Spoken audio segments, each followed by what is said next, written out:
कि लोगों से एक मेरा अपील है कि सिवान के लोग भले ही साहब के फैमिली के लोग राजद में शामिल हो गए हैं, चूँकि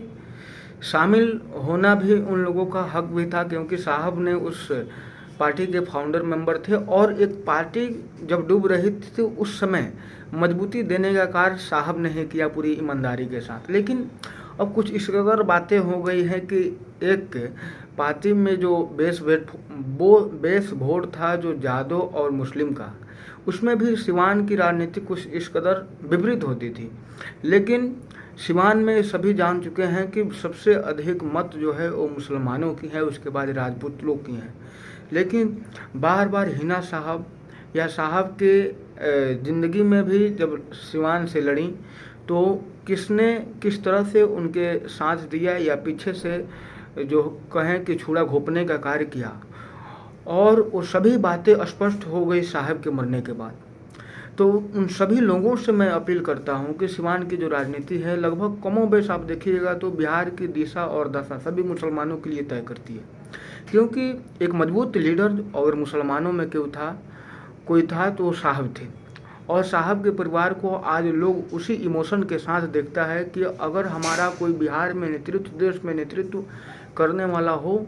तो वो साहब के फैमिली से हो, उनके जैसा हो, उनके विचारों के जैसा हो, जो अपने विचार पर अड़िग और टिकी रहे। लेकिन बात यहाँ ये है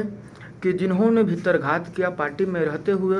साहब के साथ या पार्टी के साथ, भले वो पार्टी से आए, लेकिन उस चीज़ों को भूलना नहीं है, उन लोगों को सबक सिखाना है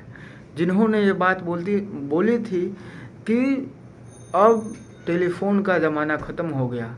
आगे बदलाव हो चुका है। जिन्होंने